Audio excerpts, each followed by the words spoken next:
आज्ञा पालन की महिमा। भगवान श्री कृष्ण ने सांदीपनि ऋषि से विद्या अध्ययन किया था। सांदीपनि ऋषि उनके विद्या गुरु थे। सांदीपनि जब बाल्यावस्था में अपने गुरु के पास पढ़ते थे तब उन्होंने अपने गुरु की बहुत सेवा की।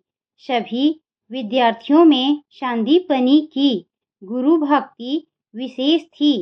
एक बार गुरु के मन में सांदीपनि की परीक्षा लेने का विचार आया। उस समय उनका बालक बाहर खेल रहा था। तभी सांदीपनि अपने कुछ मित्रों के साथ वहां से गुजरा। गुरुजी ने सांदीपनि को अपने बालक की ओर इशारा कर के कहा, इसको कुएं में डाल दे।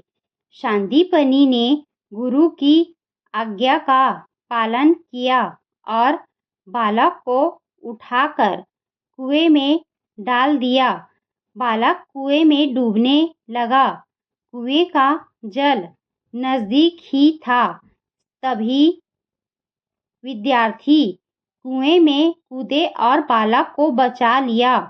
अब विद्यार्थी सांदीपनि को मारने लगे। सांदीपनि ने उनकी मार सहन कर ली, लेकिन किसी को नहीं बताया कि उससे गुरुजी ने कहा था। गुरुजी ने विद्यार्थियों को रोका कि इसे मत मारो, यह तुम्हारा गुरु भाई है। सांदीपनि कोई विशेष बुद्धिमान बालक नहीं थे और न ही वे जड़ बुद्धि थे। वे एक मध्यम बुद्धि के बालक थे, परंतु उनमें यह विशेषता थी कि उन्हें गुरुजी जो भी आज्ञा देते थे वे उसका झट से पालन कर देते थे। उन्हें यह ज्ञात था कि श्रेष्ठ पुरुषों की सबसे बड़ी सेवा उनकी आज्ञा का पालन करना है। आज्ञा का पालन करने से उनकी शक्ति हमारे अंदर आ जाती है। इसीलिए सांदीपनि अपने गुरु की हर एक आज्ञा का पालन करते थे।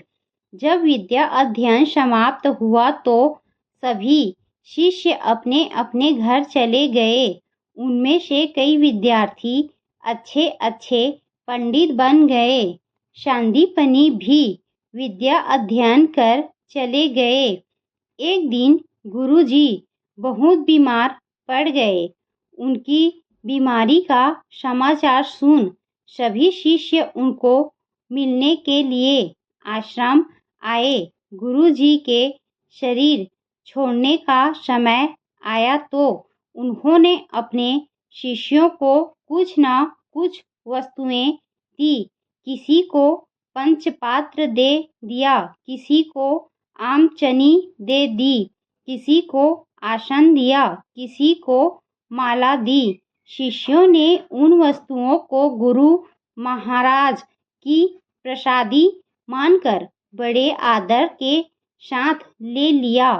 सांदीपनि भी गुरु से मिलने उनके आश्रम में पहुँचे। जब सांदीपनि गुरु के समीप आए तो गुरुजी चुप हो गए। फिर बोले, बेटा तुम्हें मैं क्या दूं? तुम्हें देने के लिए मेरे पास कोई वस्तु नहीं है। तेरी जो गुरु भक्ति है उसके समान मेरे पास देने के लिए कुछ भी नहीं है, परंतु मैं तुम्हें आशीर्वाद देता हूँ कि त्रिलोकीनाथ भगवान तेरे शिष्य बनेंगे। बाद में इन्हीं सांदीपनि के पास आकर भगवान श्री कृष्ण शिष्य बने।